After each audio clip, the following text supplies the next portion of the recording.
Salutations à tous et à toutes, c'est FW, et donc bienvenue dans cette édition de Talita. Alors, Talita, aujourd'hui, tu as vu le titre, tu sais de quoi nous allons parler, comment les chrétiens gèrent leurs ennemis.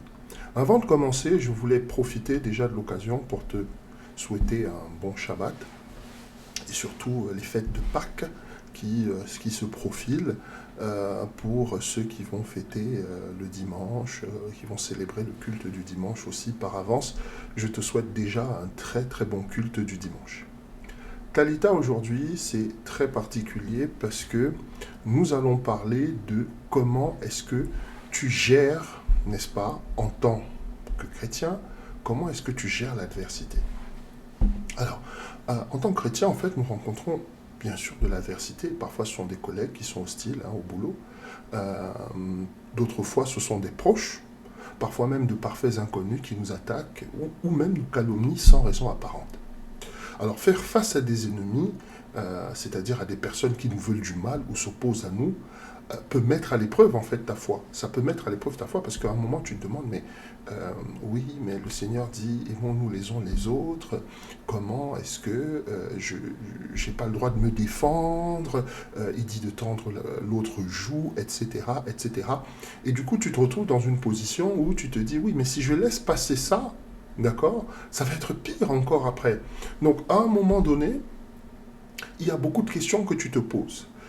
Est-ce qu'il faut que je réagisse? Alors, la première chose que tu dois savoir, en tant qu'enfant de Dieu, ta réaction se doit toujours, je précise bien, se doit toujours d'être, n'est-ce pas, spirituelle. Ok? La Bible nous enseigne que nous n'avons pas à lutter contre la chair et le sang. Ok, ça c'est déjà une manière de te dire que tu vas avoir des ennemis. Je sais qu'en tant que chrétien, l'idée d'avoir des ennemis, c'est quelque chose qui te dépasse parce que tu ne veux de mal à personne, en tant qu'enfant de Dieu. Mais aujourd'hui, nous allons apprendre en fait qu'il y a 4 grands principes fondamentaux. 4 grands principes fondamentaux qui vont nous permettre, n'est-ce pas, d'affronter l'adversité, n'est-ce pas, de neutraliser nos ennemis sans pour autant se laisser marcher dessus, de traverser les situations conflictuelles, n'est-ce pas, sans pour autant rentrer chez soi en ayant l'impression d'avoir laissé tout passer. Et au travers de chacun de ces principes, nous allons voir une situation concrète de la vie quotidienne. On va prendre aussi, on va puiser l'inspiration dans un exemple biblique, et puis ensuite on va développer des conseils pratiques et spirituels. Ok? Donc prenons maintenant un moment pour ouvrir notre cœur, n'est-ce pas, à l'Esprit de Dieu, à son enseignement, et demandons-lui de nous éclairer dans ce partage afin que ce moment en fait nous fortifie et nous inspire à réagir en toutes circonstances en tant que disciples du Christ face à l'adversité. Donc comme il est de coutume dans cette émission, eh bien, nous allons faire une séquence whiteboard, ok, et nous allons rentrer dans le vif du sujet petit à petit. Comment les enfants de Dieu traitent leurs ennemis. Donc, ce traitement de l'ennemi, ce traitement de l'opposition est basé sur des principes. Et je vais te donner le tout premier principe, ok? Le tout premier principe, c'est de laisser Elohim, de laisser Dieu et les lois de la nature se battre pour toi. Alors, je sais ce que tu vas me dire, mais tu vas me dire, FW, qu'est-ce que c'est que cette histoire de laisser les lois de la nature se battre pour nous? Je te donne Romains 12, 21. Qu'est-ce qui te dit Romains 12, 21 en fait? Romains 12, 21 te dit quelque chose de très simple. Ne vous laissez pas vaincre par le mal, mais vainquez le mal par le bien. Je répète, ne vous laissez pas vaincre par le mal, mais vainquez le mal par le bien. Ça veut dire que si tu es dans une situation conflictuelle, l'idée, ce n'est pas nécessairement que toi aussi tu fasses le coup de poing avec la personne, mais que tu utilises quelque chose de spirituel qui s'appelle les lois de la nature pour se battre à ta place. Je veux que tu vois un peu l'histoire de Joseph. Un exemple biblique. Les frères de Joseph l'ont vendu comme esclave, ok? Il n'y a pas de souci à ce niveau, ça on le sait. Et une fois qu'il a été vendu comme esclave, le pauvre, il n'a pas cherché à se venger. Il aurait pu chercher à se venger, il aurait eu le droit de se venger. Ça aurait été très légitime qu'il se venge. Mais dans Genèse 50-20, il te dit, il dit à ses frères, vous vouliez du mal contre moi, mais Dieu l'a voulu pour le bien. Et Dieu a élevé Joseph au rang de dirigeant d'Égypte. Ça, c'est le premier exemple que je voudrais que tu regardes. Il n'a pas laissé son cœur rentrer dans la négativité et du coup, Dieu a pu travailler dans sa vie pour lui donner la position de supériorité au-dessus de ses frères. Il y a des situations où il vaudrait mieux que tu ne te défendes pas toi-même. Il y a des situations que tu vas subir, il y a du tort qu'on va te faire, il y a des insultes qui vont être proférées. Il y a des moments où même tes propres frères vont te tourner le dos. Ce n'est pas le moment, ce n'est absolument pas le moment, n'est-ce pas, toi aussi, de rentrer dans une vendetta et de te dire, ah oui, mais on m'a fait ça, ah, ils ont osé me faire ça, ben je vais leur rendre la monnaie de leurs pièces. C'est pas comme ça que ça fonctionne. Je te donne mon insight. Mon insight est simple. La vraie victoire n'est pas d'écraser les ennemis, mais de permettre au Créateur de t'élever au travers de son dessein dans ta vie. C'est-à-dire, je veux que tu vois ce passage dans le psaume 23 où il dit « Il dresse devant mes ennemis une table, il oint d'huile ma tête et ma coupe déborde. » Tes ennemis doivent pouvoir regarder ta vie et regarder le travail que Dieu a accompli malgré leurs méfaits. Et ce sera ta meilleure vengeance, en fait. Ce sera la meilleure réponse que tu puisses apporter. C'est pour ça que je parle des lois de la nature. Parce que pour que ta vie avance, il faut que tu inscrives ta vie dans le chemin que Dieu a préparé pour toi. Je vais développer sur les lois de la nature pour que tu comprennes exactement de quoi est-ce qu'il est question. La vraie victoire, ce n'est pas d'écraser tes ennemis, mais de permettre au Créateur de t'élever au travers de son dessein dans ta vie. Ça va permettre aux lois de la nature, une fois que tu recules, là, le Créateur laisse les lois de la nature commencer à opérer, mener tes batailles et riposter à chaque fois qu'on t'attaque. Voilà de quoi il est question. Alors, je vais prendre un exemple dans la vie quotidienne, comme ça, ce sera beaucoup plus simple à illustrer. Une mise en situation concrète. On imagine en fait une situation au quotidien. Par exemple, au travail, un collègue colporte un mensonge, ok, dans le but de saboter ta promotion. Bon, c'est injuste, c'est même profondément vexant. Ton premier réflexe, d'accord, ça va peut-être de te défendre sur le champ, de dénoncer le mensonge publiquement, ou même peut-être de confronter ce collègue devant tout le monde. Après tout, c'est ta réputation. Après tout, c'est ton nom. Après tout, il y a quand même une promotion qui est en jeu dans cette affaire-là. Mais il arrive parfois que tu sentes que plus tu vas te défendre dans cette situation, plus tu vas t'enfoncer. Je te dis, il y a des situations où plus tu te défends, plus tu t'enfonces. Plus tu te défends, plus on dit, ah oui, la force avec laquelle il se défend, là, il a certainement des choses à se reprocher. Dans un tel cas, il faut laisser les lois spirituelles divines agir. Ça veut dire quoi? Ça signifie d'abord de ne pas riposter à chaud. Au lieu de te mettre sous le coup de la colère, prends du recul un peu, tu vois, tu vas dans un lieu secret. Ça peut être un endroit calme pour prier et réfléchir.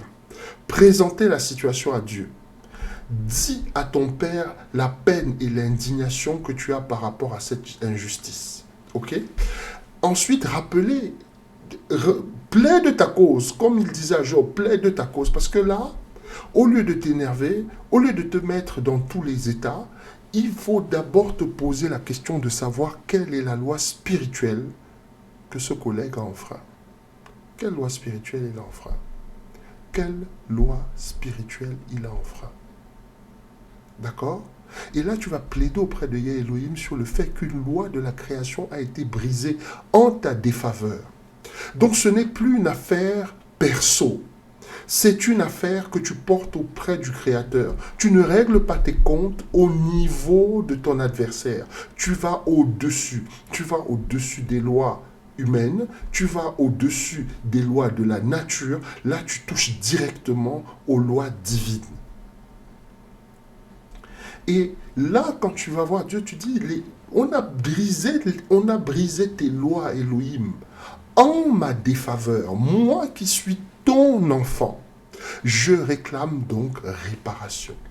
Et là, tu vas donner un peu de temps et tu vas laisser la justice divine commencer à opérer. C'est-à-dire que il faut que tu comprennes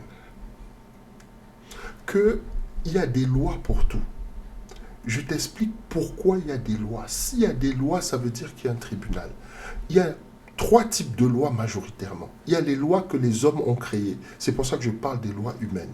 Il y a les lois que la nature a créées. C'est pour ça que je parle des lois de la nature. Et au-dessus des lois de la nature, il y a les lois divines. Ok? Chacune de ces lois ont été créées parce que Dieu est un juge. En fonction de l'endroit, c'est comme tous les tribunaux. En fonction du tribunal que tu sollicites pour te rendre justice, il y a un certain type de justice qui est appliqué. Si tu as un problème avec un être humain et que tu vas voir la police, tu vas voir le juge, tu vas voir le procureur, tu déposes une plainte, etc., etc., d'accord? Il faut bien que tu comprennes qu'il y a un jugement qui va être rendu et c'est ce jugement-là, n'est-ce pas, qui sera appliqué. On ne t'accordera rien de plus. Par contre, si tu as un problème avec un ennemi, quelqu'un à qui tu n'as rien fait, tu vas directement voir le Créateur. Tu dis au Créateur très simplement que cet ennemi-là, il a brisé une loi. Tu dis au Créateur très simplement, et là, ça va te demander à toi de connaître la loi. C'est là que c'est très important parce que tu ne peux pas porter plainte si tu ne connais pas la loi. Si tu n'es pas quelqu'un qui aime lire la Bible, si tu n'es pas quelqu'un qui aime méditer la parole, si tu n'es pas quelqu'un qui connaît tes droits, chaque fois, tu vas toujours avoir recours au coup de poing au lieu d'avoir recours à la prière. Parce que la prière est puissante, mais elle ne s'applique que sur ta connaissance de la loi. On ne multiplie pas par 0. Quand on multiplie par 0, on a 0. Donc, quelle est la connaissance de loi que tu connais déjà sur le sujet des rapports entre hommes? La façon dont Dieu entend que les rapports entre ces créatures doivent se passer. C'est très, très important. Je dis que c'est extrêmement important que tu comprennes comment ces rapports-là, Dieu les conçoit. Parce que quand tu vas aller porter plainte, tu vas donner un peu de temps, tu vas voir le pouvoir de la justice de Dieu à l'œuvre et peut-être même ça va te faire peur. C'est pour ça que je parle d'ennemi. C'est quand quelqu'un t'a vraiment attaqué à un point où tu te dis non, on ne peut plus continuer comme ça.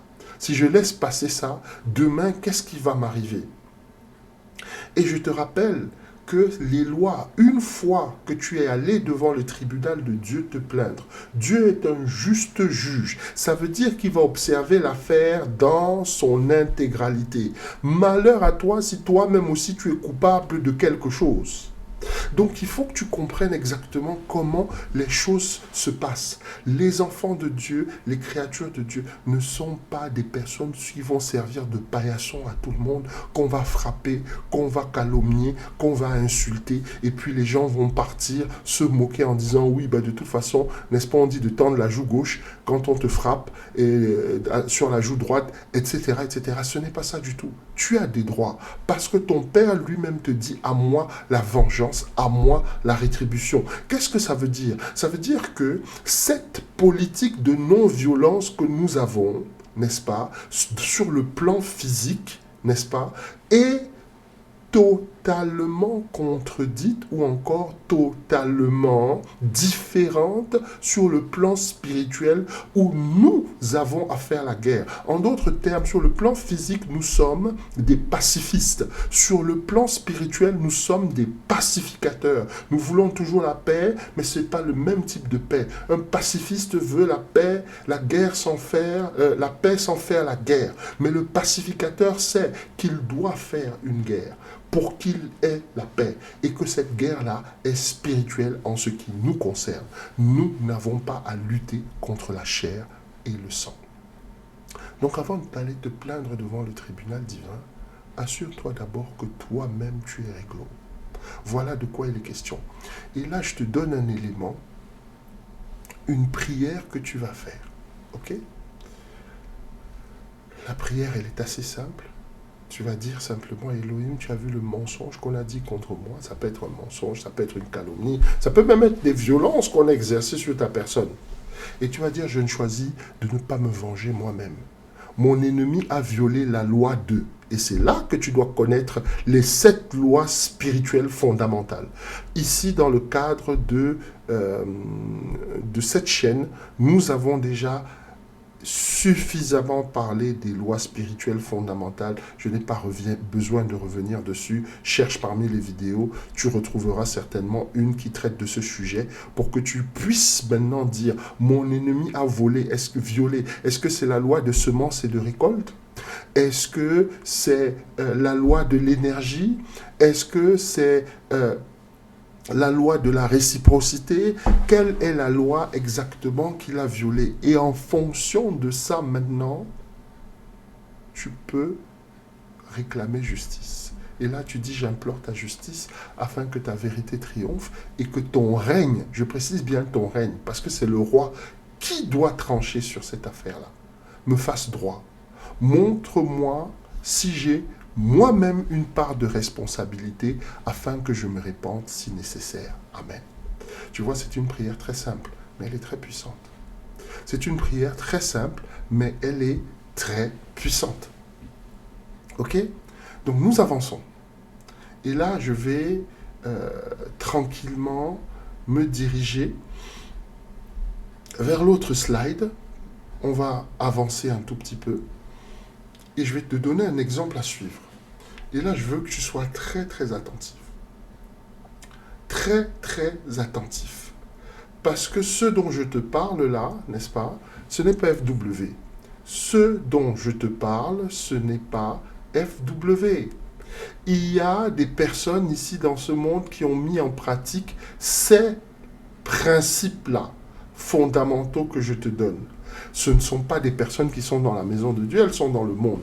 Mais les principes spirituels s'appliquent de façon systématique. C'est-à-dire qu'un principe spirituel ne va pas regarder si tu es dans la maison de Dieu ou pas. Dieu, quand il donne sa loi, il ne la donne pas seulement pour ses enfants, il la donne pour toutes ses créatures. Donc il y a des gens qui ont appliqué ces principes-là, et tu vois, il y a des personnalités comme Nelson Mandela ou Martin Luther King Jr. qui ont illustré ce principe-là. Comment est-ce qu'ils ont fait pour illustrer ce principe? Eh bien, ils ont, en se concentrant sur l'unité et la vision. C'est pour ça que Martin Luther King était toujours en train de te dire « I have a dream »,« j'ai un rêve », etc. Il était là pour donner aux gens une vision. Et c'est pareil pour Nelson Mandela, une vision d'un autre monde. En leur disant, on n'est pas obligé de vivre dans ce monde où il y a de la violence. Et ils ont décidé d'utiliser le principe de la non-violence et de la loi de la réciprocité, j'en parlais tout à l'heure. Tu aimeras ton prochain comme toi-même. Ils n'ont pas seulement pu rassembler des gens, parce qu'en utilisant le principe de la non-violence et de la loi de réciprocité, ils ont aussi montré que leurs adversaires avaient enfreint les lois de la nature.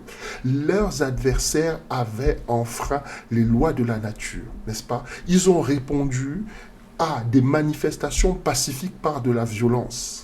D'accord? C'est une démonstration de force par l'usage de ce principe dont je t'ai parlé, le principe de laisser les lois de la nature travailler. Nelson Mandela n'a jamais pris vraiment les armes pour commencer à se battre contre l'apartheid en Afrique du Sud. Mais son combat a été un combat de la non-violence. Son combat a été un combat où il a démontré par son comportement, il a démontré par A plus B en pratiquant la non-violence que ces oppresseurs étaient des personnes moralement en faillite. Voilà de quoi il est question. C'est-à-dire que ce n'est pas toi qui dis aux gens que ces gens sont mauvais, ces gens ne respectent pas les lois. Les gens arrivent à cette conclusion quand ils voient, n'est-ce pas, que toi, tu appliques une ligne. Alors, ce n'est pas toujours facile de rester sur cette ligne-là. Mais je suis en train de te montrer 2 personnes qui ont changé le monde parce qu'ils ont appliqué cette technique. Le principe de laisser les lois de la nature se battre. Et tout le monde s'est rallié à leur cause. Que ce soit des Blancs, que ce soit des Noirs, que ce soit des Asiatiques, on retrouve même en Chine, etc., des statuts par rapport à Nelson Mandela, par rapport à Martin Luther King. Pourquoi? Parce que le monde entier est arrivé à la conclusion que leur combat, que leur bataille était légitime. Et c'est ce que j'essaye de te faire comprendre. Ces deux personnages-là ont utilisé les lois de la nature contre leurs adversaires. Et c'est pour ça qu'ils ont eu la victoire. Et mon souhait, c'est que tu fasses aussi la même chose. Parce que c'est une technique, parce que c'est un principe spirituel. Celui, tout simplement, n'est-ce pas, de ne pas chercher à te venger toi-même, mais de faire confiance aux lois spirituelles établies par Dieu pour établir la justice. Ok? Donc, nous venons de voir qu'adopter une attitude de non-vengeance, eh bien, ça ouvre la porte à l'action de Dieu, en fait. C'est-à-dire qu'à partir du moment où toi, tu ne te venges pas, c'est Dieu qui peut enfin exercer cette vengeance-là. Et pour exercer cette vengeance, il va utiliser les lois de la nature pour abattre, pour démanteler, pour neutraliser, n'est-ce pas, pour annihiler toute adversité devant toi. Mais encore faut-il que tu connaisses tes droits. Et ça te demande maintenant un investissement personnel. Et ça, je ne peux pas le faire pour toi. Il va falloir que toi-même, tu prennes les choses en main. Donc, mais, tu vois, on a parlé de l'attitude de non-vengeance pour ouvrir la porte à Dieu, mais concrètement, dans l'instant de l'attaque. C'est-à-dire, là, on a dit, tu vois, on t'attaque, tu prends du recul, etc. Tu vas te mettre dans un coin, tu médites, etc. Bon. Mais dans l'instant de l'attaque, là, au moment où on t'attaque, comment est-ce que tu fais? Comment est-ce que tu fais? Eh bien ça, c'est ce que je vais te donner, n'est-ce pas, comme étant la deuxième arme que tu peux utiliser pour gérer tes adversaires. Le silence. Oui, le silence. La première réponse pratique à toute attaque, c'est d'abord le silence. Apprends à te taire. Psaume 141, verset 3.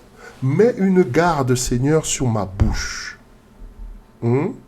Veille sur la porte de mes lèvres. Alors, de quoi il est question? Je te donne un exemple biblique. Christ, en fait, on a souvent été attaqué. Il a toujours été attaqué, en fait. Il n'y a pas un seul moment dans son ministère où il n'est pas attaqué. Il est devant ses accusateurs, et là, je t'invite à lire Matthieu 27, 14. Et on remarque qu'il ne se défend pas lui-même. Et le fait qu'il ne se défende pas lui-même a permis à l'esprit de sagesse. Retiens bien ce que je suis en train de te dire là. On reviendra dessus. L'esprit de sagesse de parler en son nom, d'exposer ses ennemis, d'exposer leurs véritables motifs et leurs véritables intentions. Ok? Je te donne mon insight. Il n'est pas toujours besoin, chaque fois, que tu fasses un clap back. N'est-ce pas? Que tu fasses un clap back. Chaque fois, il faut que tu répondes. Chaque fois, il faut que tu parles. Le silence. Je précise bien le silence. Lorsqu'il est guidé par l'esprit, ça montre la maturité et la confiance dans les lois de la nature. C'est-à-dire, imagine quelqu'un qui arrive, qui crie après toi, etc., etc., et puis tu le regardes juste. Après un certain temps, lui-même est déstabilisé. C'est se taire, c'est aussi garantir que toi-même, tu vas enfreindre aucune loi. Comme par exemple jurer, comme par exemple insulter, comme par exemple se mettre en colère, comme par exemple être violent. Je ne sais pas si tu as remarqué, la plupart du temps, avant de commencer à se lancer dans la violence, on commence d'abord par parler soi-même. Lorsqu'une personne s'oppose à toi violemment, apprends à te taire. Quand tu te tais et que tu laisses la personne parler, et que tu rentres en esprit, et que l'esprit de sagesse maintenant, au-dedans de toi, Tu commences à l'appeler et là, nous allons voir comment tu le fais. C'est pour ça qu'on se tait en fait. On se tait parce qu'on parle à l'intérieur. On ne se tait pas parce qu'on a peur, parce qu'on craint, parce qu'on ne trouve rien à dire, parce qu'on est bouche bée, parce qu'on est paralysé par la situation. Non, on se tait parce qu'on a envie de rentrer en esprit et de comprendre. La puissance, le pouvoir du silence, ça va te demander d'apprendre à te taire. Et là, je t'explique. On est dans un exemple de la vie quotidienne, une mise en situation. D'accord? Je sais pas. Si tu as déjà vécu une situation délicate, par exemple quelqu'un dans ton entourage familial ou dans l'église commence à propager des rumeurs à ton sujet. D'accord? Des mensonges ou des critiques exagérées qui commencent à circuler dans ton dos. Moi, je sais que j'en ai été victime. Et puis finalement, ça arrive à tes oreilles. Généralement, tu es fâché. Tu ressens parfois de la colère. Tu ressens parfois de la peine. Beaucoup de peine. Tu es là, tu te dis, mais c'est pas possible. Et puis, tu as envie de... Oui, tu as envie vraiment d'en découdre. Tu as envie de répondre. Mais je te parle du pouvoir du silence. D'accord? Ça peut sembler contre-intuitif. Mais choisir de se taire, c'est l'arme la plus puissante que tu puisses avoir. Garder le silence, ce n'est pas accepter les accusations comme vraies. Ce n'est pas ça du tout. C'est simplement refuser de les alimenter. Parce que finalement, tu vas comprendre que lorsque tu réponds toi-même, quand tu réponds aux calomnies en ripostant avec des attaques verbales, n'est-ce pas? Tu alimentes le conflit. C'est ce que je te disais tout à l'heure pour le principe précédent. Mais je veux te faire comprendre que le silence est une arme qui va désarmer l'adversaire. Souvent, quand tu vas rester calme et silencieux, l'ennemi finit lui-même par se révéler. Lui-même se révèle par sa malveillance. Il y a un passage dans Proverbe 10, 19 qui te dit « Celui qui parle beaucoup finit par pécher, mais celui qui garde ses lèvres est un homme prudent. » En d'autres termes, qu'est-ce que je suis en train de te dire? Je suis en train de te dire d'arrêter de trop parler. Je suis en train de te dire que si tu es quelqu'un qui est spirituel, tu dois comprendre dans ces moments-là qu'il faut simplement que tu te taises. Et là, nous allons voir un exemple biblique, un exemple à suivre. C'est l'exemple de David contre Goliath, n'est-ce pas? On voit que David a utilisé contre Goliath la puissance du silence. Alors tu vas me dire, mais David a parlé. Mais écoute très bien ce qu'il a dit. Parce qu'utiliser la puissance du silence, ce n'est pas ne pas parler en fait. C'est pas ça du tout. Mais c'est parler la parole. Je répète, utiliser la puissance du silence, ce n'est pas ne pas parler, mais c'est parler la parole. Ok? La puissance du silence, pour l'utiliser, d'abord, la première chose, c'est que tu ne te mets pas en avant. Ne te mets pas en avant, ne fais pas les choses, ne te mets pas en mode c'est perso et tout, comment on osait dire ça sur moi, nanani, nanana. C'est pas ça. Laisse à Dieu le soin de prendre l'affaire en main en utilisant sa parole. En d'autres termes, de quoi je suis en train de te parler. 1 Samuel 17, 44. La Bible te dit alors, David dit aux Philistins, tu viens à moi avec l'épée, avec la lance et le bouclier. Mais je viens à toi, au nom de l'Éternel des armées, le Dieu des armées d'Israël que tu as défié. C'est ce qu'est le pouvoir du silence. Ce n'est pas de garder la bouche fermée, mais c'est quand tu parles, c'est pour libérer quelque chose dans l'atmosphère. C'est pour libérer quelque chose dans l'atmosphère en étant inspiré. Et ce quelque chose que tu libères dans l'atmosphère, c'est la parole de Dieu. Et là, je t'explique. Si tu es quelqu'un qui a posé des autels dans sa vie, ce pouvoir du silence peut prendre une dimension incroyable. Là, je t'invite à être très prudent. Parce que quand tu vas libérer la puissance des autels que tu as construits pour Dieu dans ta vie, sur cette personne-là, n'est-ce pas, il peut se passer dans sa vie des choses incroyables. à partir du moment où tu te mets en retrait. Et là, savoir se taire quand on est dans cette situation, savoir utiliser la puissance du silence, ça te demande de pratiquer deux choses que nous allons voir. La dissociation et la maîtrise de soi. Dissociation et maîtrise de soi, dissociation et maîtrise de soi. J'ai déjà eu abordé le thème de la dissociation. J'en parlerai peut-être pas sur cette chaîne, mais beaucoup plus sur FW Bivina, où j'aborde beaucoup plus les choses sur une thématique de live coaching. Et là, nous allons voir ce que c'est que la dissociation, comment la pratiquer, comment l'utiliser et surtout comment en bénéficier. Donc, je te donne quelques définitions pour que nous soyons clairs. La dissociation. La dissociation, c'est une technique avancée d'introspection et de voyage intérieur, où vous vous réfugiez dans votre monde intérieur. Alors, en tant que conseiller spirituel, je réclame toujours aux gens de construire la maison de leurs rêves dans leur tête. Cette maison-là, c'est là-bas que tu vas te cacher pour aller pratiquer la dissociation. C'est-à-dire quand la personne va t'insulter, etc., etc. Toi, tu seras, n'est-ce pas, dans ton imagination, en train de te voir rentrer dans cette maison, fermer la porte et laisser la personne bavarder dehors. Et là, tu seras là présent physiquement, mais en esprit, tu ne seras plus du tout là. Et là, les paroles que la personne va proférer, les paroles que la personne va dire, tout ce que la personne va faire, elle sera devant toi, n'est-ce pas, comme un...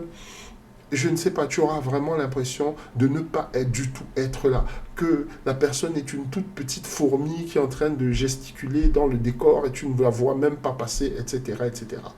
Et là, ça va te permettre de laisser passer la tempête que tu es en train de subir dans le monde réel ou dans ton environnement.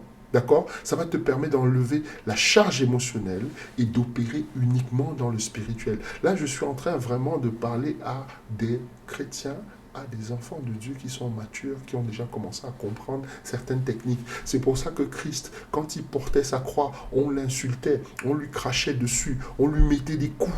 Et tu avais l'impression qu'il n'était pas du tout là. Il pratiquait déjà notre maître, la dissociation. Tout son trajet depuis le bois du calvaire jusqu'à la croix, je te garantis que c'est un modèle one-on-one de dissociation. Donc il faut reconnaître ces techniques-là. Tant que tu n'arrives pas à pratiquer la dissociation, tu ne peux pas forcément utiliser le pouvoir du silence. Et autre chose que tu dois apprendre, c'est la Lectio Divina. Lectio Divina, alors, c'est une autre technique avancée pour le contrôle de tes émotions et de tes pensées, n'est-ce pas? En utilisant une parole ou un verset que tu répètes dans ton cœur en permanence. C'est-à-dire la personne est en train de t'insulter, etc. Et toi, dans ta tête, tu ne fais que répéter une seule parole. Comme par exemple là, tu comprends que quand David était en train de se battre, c'est la même technique qu'il utilisait en disant, tu viens contre moi avec l'épée, la lance et le javelot, d'accord? Moi je viens contre toi au nom de l'Éternel des armées. C'est-à-dire que la personne t'insulte, etc. Mais toi, dans ton cœur, ce n'est que ça que tu répètes. Et comme tu es tellement focalisé à répéter ces choses-là, je vais te garantir qu'après un certain temps, tu n'entendras même plus la personne. Tu seras juste en train d'entendre la parole de Dieu qui est en train de parler à l'intérieur de toi. Et même tes émotions seront complètement neutralisées à cause de cette parole. Donc, le but de la Lectio Divina, c'est que la vibration de ton esprit ne change pas. On appelle la Lectio Divina le correcteur de pensée. Okay? Le correcteur de pensée. Dans les sciences orientales, on va te parler de mantra, etc., etc. Nous, on a la Lectio Divina qui est la lecture divine, en fait. C'est une forme de méditation très, très, très, très avancée. Okay? Et là, la vibration de ton esprit ne change pas et tes pensées, elles restent positives en toutes circonstances. Et ça va dans les relations, ça va au boulot, ça va même quand tu es dans le périph', tu es coincé, etc. Et puis ça klaxonne, et puis ça t'insulte, etc. Ne rentre pas dans le jeu, rentre plutôt dans la Lectio Divina. Tu vas voir, il va y avoir des choses merveilleuses qui vont se passer. Les gens vont commencer à te dire, mais toi, tu as une sérénité incroyable. Toi, tu as un calme incroyable. On comprend même pas, on a l'impression qu'on ne peut jamais t'énerver. On ne peut jamais t'énerver parce que tu utilises des techniques. Et ce sont ces mêmes techniques que le Christ utilise. Ce sont ces mêmes techniques que tous les grands hommes de Dieu que tu vois dans la Bible, qui traversent des choses traumatiques et qui ne réagissent pas. Eh bien, c'est ça qu'ils font. C'est cette technique-là qu'ils utilisent. Et nous avançons vers la troisième technique, la troisième clé, la troisième chose. C'est-à-dire en restant silencieux au milieu donc des attaques, on laisse Dieu parler, agir à notre place aussi, n'est-ce pas? Mais pouvoir garder ce calme-là, n'est-ce pas? Et laisser parler notre vie plutôt que notre bouche, n'est-ce pas? Il faut avoir construit quelque chose de solide en nous. Et ce quelque chose de solide, tu sais ce que c'est? Eh bien, c'est un caractère intègre. Ton caractère et ton intégrité sont ta meilleure protection. Ta meilleure protection parce que ça garantit que toi-même, tu ne vas pas pécher. Quelqu'un qui a un caractère, une intégrité, il est vraiment, vraiment, vraiment protégé par la main de Dieu. Proverbe 11.3, l'intégrité des justes les guide. Tu vois, on revient encore à cette chose-là, cette notion d'être guidé, cette notion d'être inspiré, cette notion d'être conduit. Mais la Bible te dit, mais les infidèles sont détruits par leur duplicité. Proverbe 11.3. Le principe numéro 3, c'est de vivre avec intégrité et de développer un caractère exemplaire. C'est ça qui va te protéger des attaques. C'est ça qui va te protéger des accusations. Parce que ce sera comme un bouclier spirituel autour de toi. Ok? Et là, nous avons un passage dans la Bible qui est très intéressant. 1 Samuel 12, 3 à 5, tu liras plus tard, n'est-ce pas? Je veux que tu comprennes ce qui se passe ici. Samuel était honnête dans toutes ses actions en tant que prophète pour le peuple d'Israël. C'est ça qui le rendait absolument inattaquable. Absolument inattaquable. Je t'invite vraiment à lire 1 Samuel 12, 3 à 5. D'accord? Et là, je te donne mon insight. Ta réputation peut être attaquée, mais ton caractère est ta protection. C'est pour ça qu'il faut que tu sois réglo dans tout ce que tu fais. C'est pour ça qu'il faut que tu mènes une vie juste. C'est la meilleure protection que tu as contre les hommes, le monde et les forces des ténèbres. C'est-à-dire que quand l'ennemi arrive dans ta vie et qu'il veut attaquer ta vie, n'est-ce pas? Eh bien, il faut qu'il arrive à la conclusion déjà qu'il n'y a pas de porte d'entrée. Quand l'ennemi attaque ta vie, c'est parce qu'il y a une porte d'entrée. Là, nous allons voir un exemple, par exemple, dans la vie quotidienne. Tu vois, là, on va vraiment passer au pratico-pratique. Bon. Mise en situation concrète, je veux que tu vois un peu comment la vie de tous les jours nous met en pression par rapport à notre honnêteté. Ok. Parce que financièrement, parfois c'est difficile et tu as envie de tricher aussi un peu comme tout le monde. Tu vas tricher sur ta déclaration d'impôt pour payer moins. Tu vas mentir sur ton CV pour décrocher un emploi. D'accord? Pourquoi? Parce que tout le monde autour de toi fait ça. Donc c'est normal. C'est pas dramatique. N'est-ce pas? Donc, quand tu refuses de faire ça, on te dit, ah ouais, mais toi, tu veux toujours dire que tu es trop sain, etc., etc. On te traite de naïf, on te met la pression, on te dit, bon, il faut que tu fasses comme tout le monde, parce que sinon tu vas te faire avoir, etc., etc.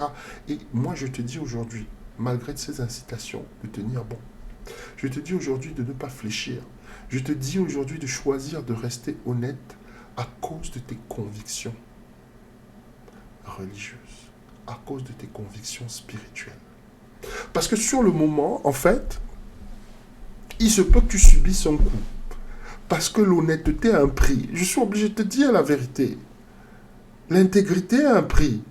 Le caractère a un prix. C'est pour ça que les gens n'ont pas de caractère. Et quand je dis que les gens n'ont pas de caractère, il faut qu'on se comprenne. Le caractère, ce n'est pas la personne qui crie le plus fort. Le caractère, ce n'est pas la personne qui est capable, n'est-ce pas, de se battre avec 10, 15, 20 personnes. Ce n'est pas ça, avoir du caractère. Le caractère, ce n'est pas la personne qui veut absolument dominer sur tout le monde. Ce n'est pas ça, avoir du caractère. Le caractère, c'est quelqu'un qui a des principes et que cette personne-là se tient sur ses principes contre vent et marée. Je dis qu'il pleuve, qu'il neige, qu'il vente. Cette personne-là est absolument connectée à ses principes et ne se compromet absolument pas. C'est ça, avoir du caractère. Donc, je te parle de ce fait-là parce que au début, tu payes vraiment le prix de ton caractère. Mais après, ce caractère pour lequel tu as payé le prix commence donc à payer des dividendes. C'est comme un investissement que tu fais. Parce qu'à long terme, ton honnêteté, n'est-ce pas, va forger une réputation.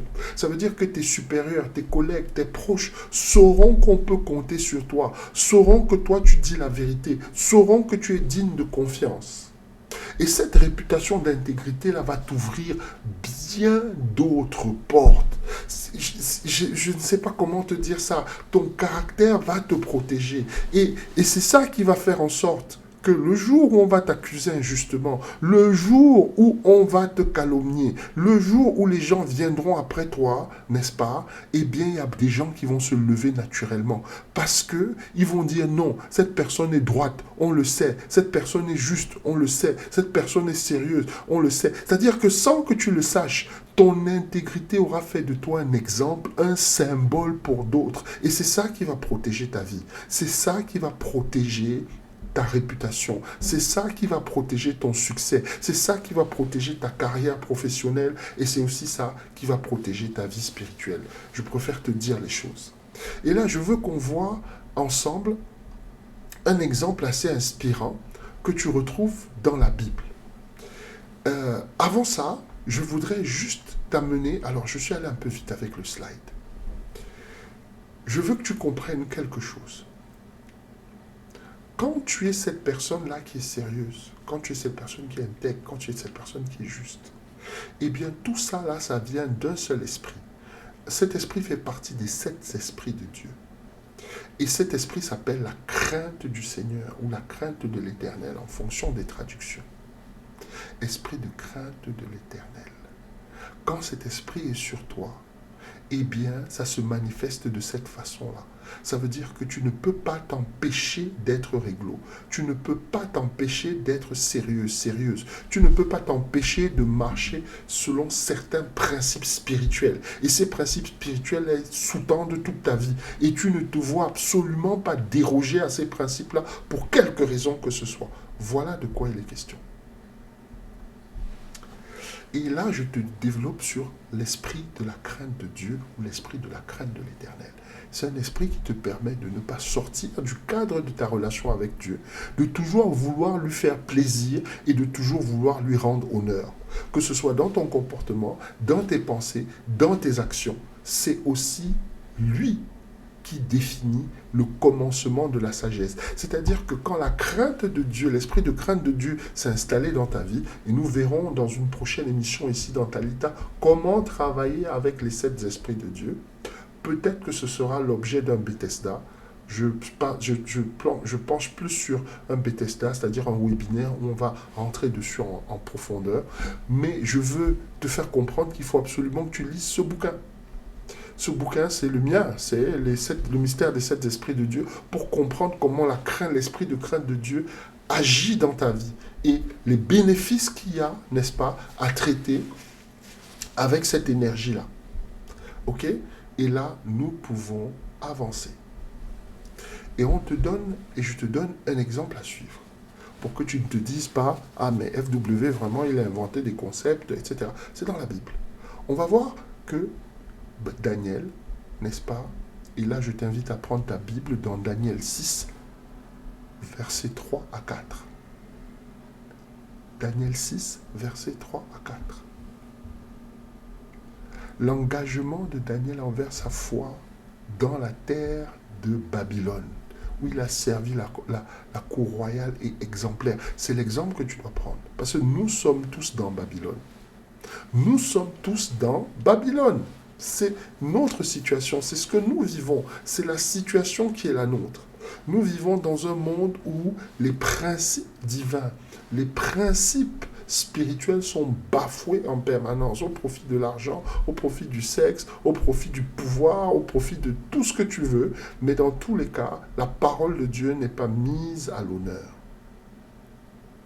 Et on va voir ce qui va se passer dans la vie de Daniel. Alors on te dit,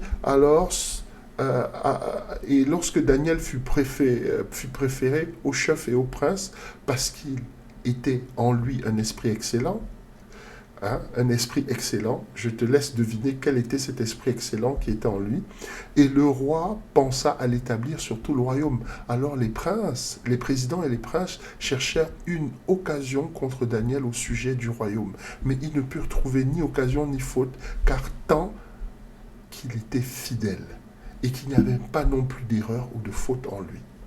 Donc tu vois que son exemplarité, le fait que Daniel soit exemplaire, c'est ça qui était sa meilleure protection contre ses ennemis. C'est-à-dire que les gens cherchaient quelque chose qui allait leur permettre de toucher Daniel, mais il n'y avait absolument rien. Son exemplarité était sa meilleure protection contre ses ennemis, et c'est ce que je veux que tu comprennes aujourd'hui. C'est-à-dire que ces gens-là, ils se sont mis en devoir. Daniel servait au palais du roi avec fidélité. Donc ils se sont mis en devoir parce que quand Darius a voulu le nommer au poste de responsabilité, les autres fonctionnaires se sont fâchés, se sont dit non, mais on va finir avec Daniel. Mais on te dit qu'il ne put trouver aucune occasion ni aucune chose à lui reprocher parce qu'il était fidèle. Ce mot fidèle-là est très important. Et c'est pour ça que je te parle de l'esprit de la crainte de l'Éternel. Parce que Elohim lui-même se définit comme étant fidèle. Ok, un Dieu fidèle. Pourquoi est-ce que toi qui es son enfant, toi aussi tu ne dois pas être fidèle? Mais fidèle à quoi? Fidèle à ses principes. Fidèle à quoi? Fidèle à son royaume. Fidèle à quoi? Fidèle à son amour. Il te dit lui-même dans sa parole que vous m'aimerez, d'accord, parce que vous respectez mes lois, mes préceptes et mes commandements. C'est-à-dire que quand Dieu parle d'amour, quand Dieu parle de fidélité, c'est toujours par rapport à sa parole, c'est toujours par rapport à ses principes, c'est toujours par rapport à ses statuts, c'est toujours par rapport à ses commandements. Et c'est là qu'il évalue l'amour. C'est pas forcément ces actions de grâce énamourées que tu vas faire en pleurant dans tous les sens qui vont démontrer à Dieu que tu l'aimes. C'est beaucoup plus ces principes-là. Et quand tu opères dans ces principes-là, oh my God. Et là, tu vois, Daniel était irréprochable. Ses ennemis étaient frustrés. D'accord? Et quand tu lis Daniel 6.5, on te dit, ses ennemis ont dû conclure. Ils ont dit, nous ne trouvons aucun motif d'accusation contre ce Daniel, en moins d'en trouver un dans la loi de son Dieu. En d'autres termes, la seule façon de piéger Daniel était de créer un conflit entre sa fidélité à Dieu et la loi des hommes. Tu vois? Et là, ils ont fait en sorte, ils ont poussé Darius à sortir un édit qui disait, donc une loi qu'un roi met en place, qui interdisait la prière. Et c'est ça qui a mené Daniel à la fosse au lion. Mais on connaît la suite, n'est-ce pas? Donc j'essaye de te faire comprendre que cultiver l'intégrité, c'est très important. Cultiver ton caractère, c'est très important. Ne prends pas ton caractère comme étant quelque chose qui doit être léger. Ton caractère ne doit pas ressembler au caractère des gens qui sont dans le monde. Sinon, comment est-ce qu'on va voir la différence? Ton caractère, c'est ton témoignage. Et là, nous avançons vers la 4e loi. Alors, donc, maintenant que tu sais que l'intégrité peut te protéger, d'accord? Je veux que tu vois cette dimension-là où tu es mieux préparé à affronter l'ennemi quand tu es armé d'une vie intègre, parce qu'il ne trouve pas de porte. Ok? On a vu que garder le silence, marcher dans l'intégrité, tout ça, ce sont des bonnes choses.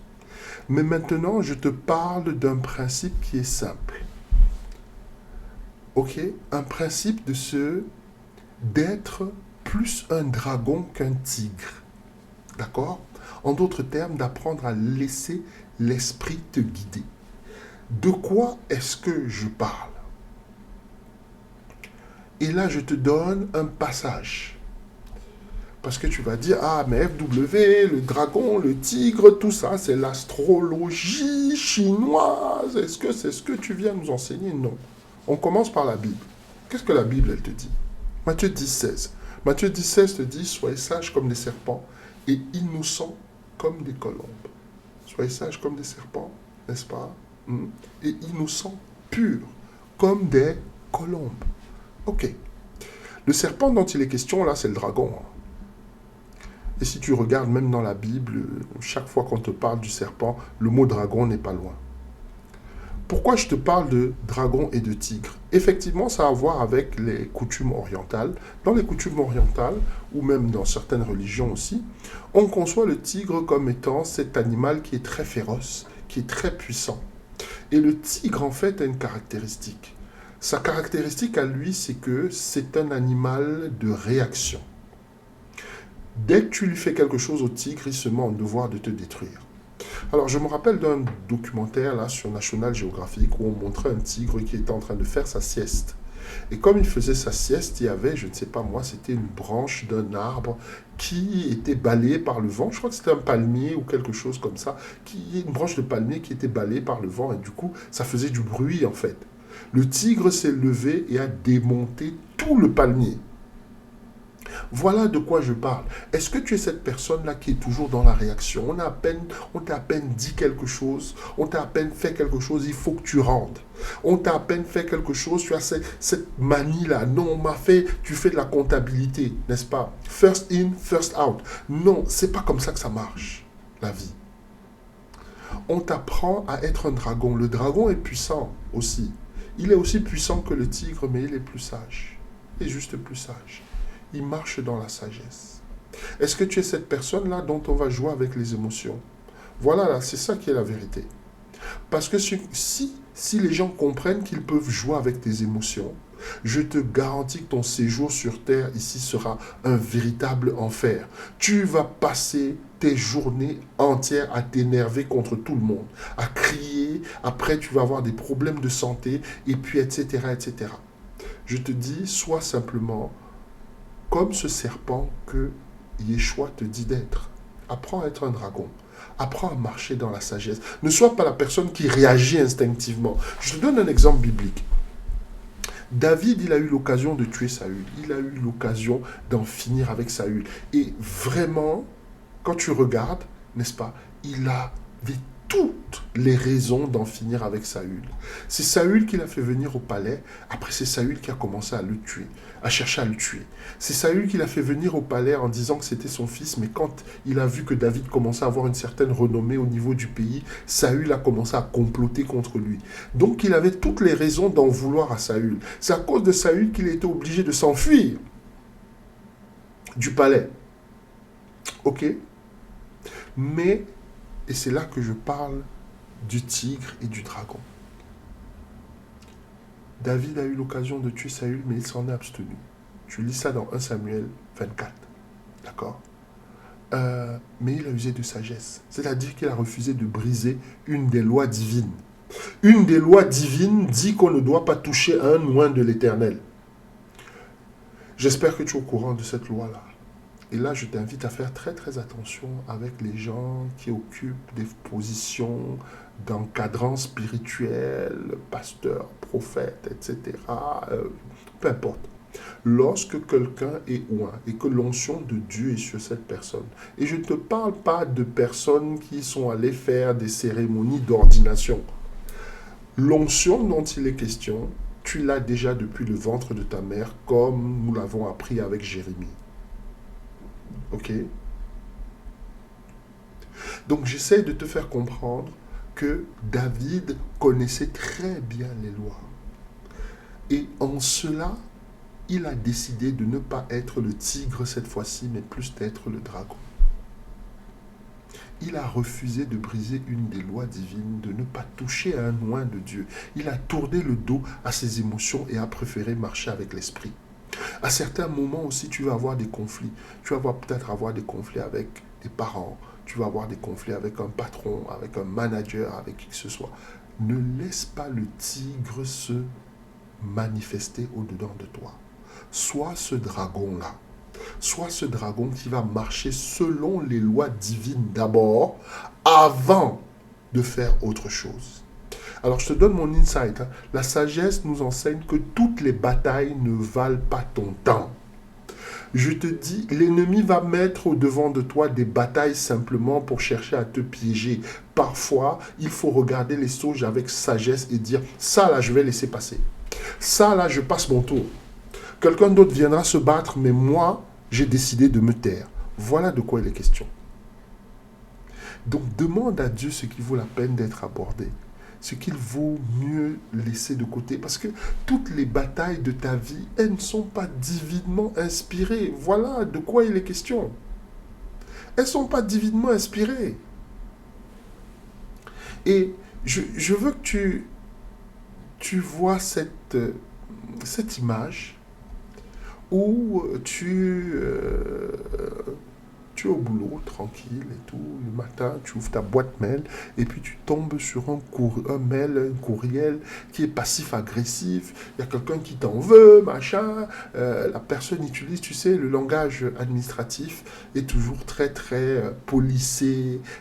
On utilise les bons mots, etc. Mais en fait, la personne est en train de t'attaquer personnellement. Parfois même, la personne est en train de t'insulter. Derrière tous ces ronds de jambes, derrière toute cette belle sémantique, etc., etc., il y a des insultes, il y a des menaces parfois aussi, il y a des attaques personnelles, il y a des sous-entendus blessants et très souvent il y a des reproches qui sont injustes. Alors en lisant ce mail-là, il est possible que tu commences à vraiment péter les plombs. Ok? Mais au lieu de cela, je voudrais que tu considères une chose. Avant de commencer à péter les plombs, il faut que tu considères une chose. Ce qui se passe là, ça vient d'où? Parce que quelque chose ne peut pas se passer dans la vie d'un enfant de Dieu sans que ça ne vienne de ces trois sources que je vais te citer. Les choses qui se passent dans ta vie viennent de ce que tu as fait, positivement ou négativement, c'est-à-dire c'est de ton propre fait, c'est ta propre main qui a créé cette situation-là. Ça peut venir aussi de Dieu, c'est-à-dire que tu as prié, ou encore ton père a eu pitié de toi, ou encore ton père a décidé de te discipliner en te faisant entrer dans une saison. Ou ça peut venir de l'ennemi, parce que l'ennemi, à un moment, s'est levé en disant non, on ne peut pas laisser cette personne avancer aussi vite, on ne peut pas laisser cette personne marcher dans autant de bénédictions, ça ne peut pas continuer. Et maintenant, quand tu te poses ces trois questions-là, eh bien, il y a plein de choses que tu vas enlever, il y a plein de choses que tu vas annihiler, il y a plein de choses, n'est-ce pas, où tu vas comprendre. Quand c'est du diable, tu vas comprendre tout de suite ce qu'il y a à faire. Là, quand c'est de Dieu, tu sais tout de suite ce qu'il y a à faire. Quand c'est de toi-même, tu sais tout de suite ce que tu as à faire. Parce que tu marches avec la sagesse. Tu n'es pas un tigre, tu es un dragon. Ok? Le principe que je suis en train de te donner là, c'est face à tes ennemis, n'est-ce pas? Il faut que tu cesses de compter sur ta sagesse et sur ton instinct.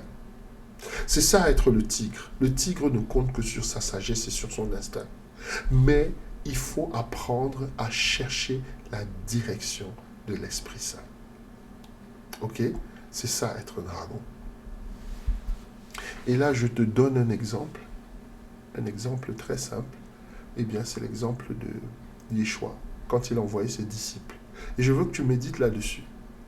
Parce qu'il y a une source de sagesse à l'intérieur de toi. Et quand il a envoyé ses disciples, il a dit, c'est Luc 21, 15, n'est-ce pas? Décidez-vous donc de ne pas vous inquiéter d'avance, de savoir comment vous défendre. Je veux vraiment que tu puisses méditer là-dessus. Ok? C'est-à-dire que arrête de chercher à te défendre, en fait. Dieu est déjà là pour ça. Quand tu rencontres une situation difficile, je veux que tu commences à chercher parmi les trois sources. Est-ce que c'est ce que j'ai fait? Est-ce que c'est ce que le diable a fait? Est-ce que c'est ce que Dieu a fait? Et là, maintenant, quand tu sais de quoi il s'agit, tu commences à chercher la direction du Saint-Esprit avant d'agir. Tu dis, Saint-Esprit, éclaire-moi, montre-moi l'origine de ce conflit et comment y répondre. Guide-moi dans mes paroles, guide-moi dans mes actes. Et si tu restes à méditer suffisamment longtemps dessus, tu vas commencer à voir des choses se passer. Ton esprit va commencer à s'éclairer. Une situation qui te semblait totalement confuse, tu ne savais même pas comment faire, où est-ce qu'il fallait, à cause de ce mail-là, aller attraper la personne et lui mettre un coup de poing. Non. Tout à coup, tu te retrouves en train de répondre avec beaucoup de sagesse. Où tu réponds au mail à la personne en disant merci pour toutes les remarques que tu m'as transmises, n'est-ce pas? Je te remercie pour l'intérêt que tu as pour mon travail. Je te souhaite une très... Et là, effectivement, tu réponds aussi. Et sache que pareillement aussi pour toi, j'ai les meilleurs sentiments en ce qui concerne ton évolution. Et je n'hésiterai pas aussi à te faire savoir si je constate des choses qui ne vont pas. Je te souhaite une bonne journée. Merci pour ta contribution. Ça m'aide beaucoup. Tu as désarmé la personne complètement. Tu as désarmé le conflit complètement. Ce que j'essaye de te faire comprendre, c'est que Yeshua lui-même, il enseigne l'importance de dépendre de la sagesse divine. On a une sagesse qui est supérieure à la sagesse du monde. Et nous, on ne veut pas l'utiliser. On veut toujours faire le coup de poing comme les gens qui sont dans le monde. Et il est temps que ça cesse. Et il est temps que ta vie change. Il est temps qu'on cesse de te retrouver, toi, dans tous les coins, en train de te battre, en train d'invectiver, en train d'insulter, etc. Tout ça, ça doit changer. Pourquoi? Parce que si ça ne change pas, il va se passer quelque chose. Si tu es la personne qui est ce tigre-là, tu vas réveiller l'algorithme de Dieu contre toi. On a déjà abordé cette thématique de l'algorithme de Dieu. Je définis très rapidement parce que nous sommes à la fin et que ça fait déjà 1 heure que nous sommes en train de partager ensemble. Mais le principe de l'algorithme définit une série d'actions mises en place par un administrateur ou un créateur pour régir le fonctionnement d'un système. Les médias sociaux, en fait, se sont inspirés de celui de Dieu. Dieu a prévu une série d'actions et d'événements qui vont survenir dans ta vie en fonction du fait que tu marches ou pas selon sa volonté. Voilà ce qui est vrai. Plus tu vas marcher selon la volonté de Dieu, plus ta vie va être facile. Moins tu vas marcher selon la volonté de Dieu, moins ta vie va être facile. Donc quand tu te retrouves en train de faire le tigre, de répondre systématiquement à tes adversaires, de te battre, de faire le coup de poing, etc., tu déclenches l'algorithme de Dieu. Et je t'invite à voir absolument le webinaire que nous avons eu.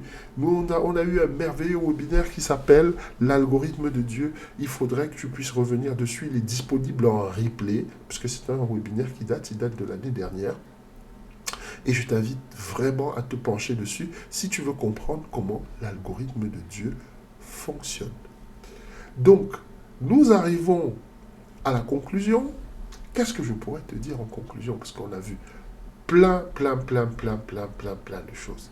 Alors, en conclusion, comment est-ce que les chrétiens gèrent leurs ennemis?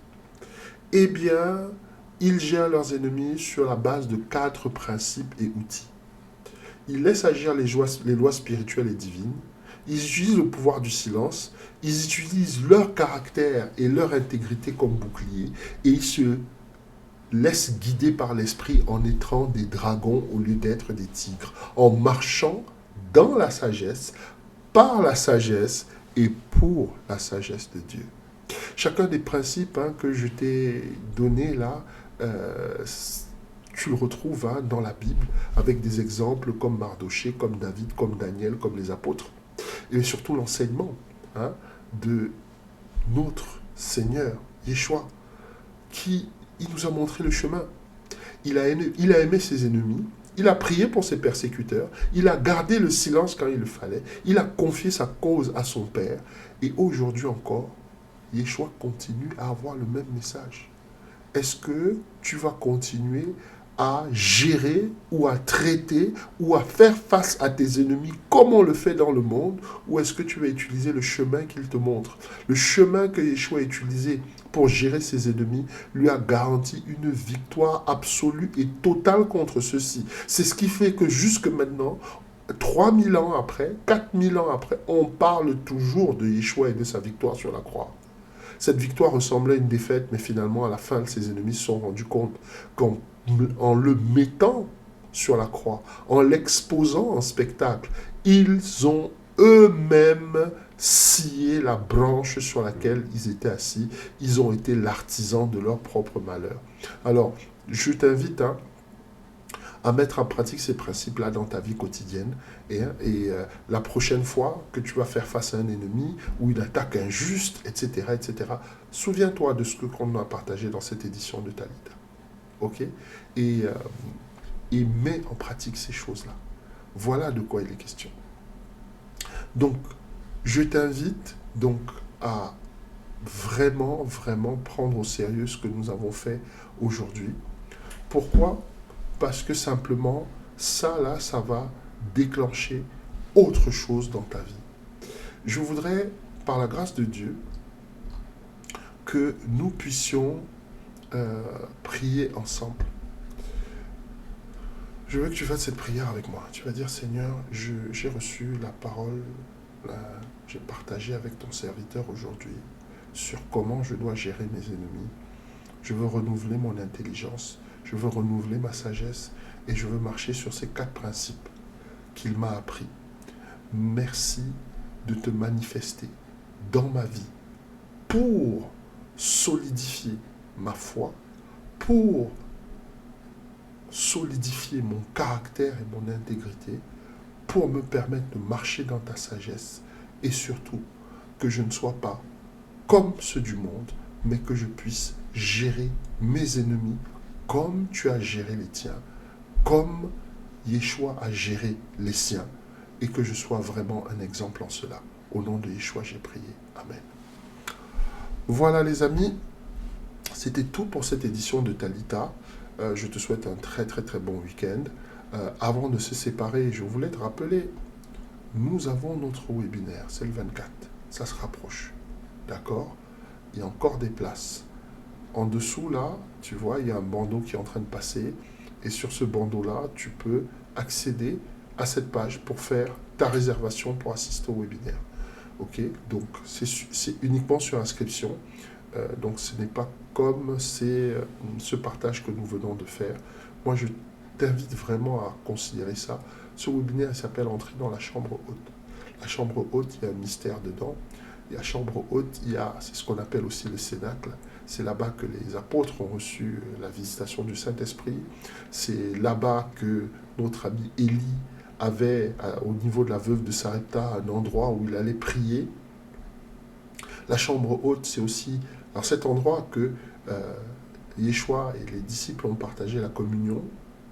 Toutes ces choses-là, tous ces mystères-là ont été faits dans le cénacle, c'est-à-dire la chambre haute. Et dans ce webinaire, nous allons entrer dans cette chambre haute.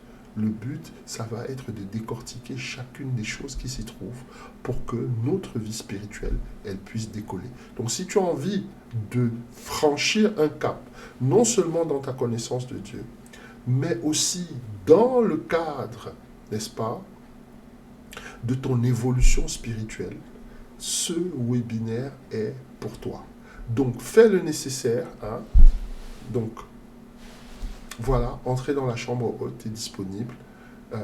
Prends ton inscription et puis on se retrouve le 24 et on va partager un moment incroyable dans la présence de Dieu. Voilà les amis, c'est tout pour cette édition de Talita. Sois dans la paix, reste dans la paix, sois béni, reste béni. Et on se retrouve samedi. Même endroit, même heure pour un autre partage. À très très bientôt.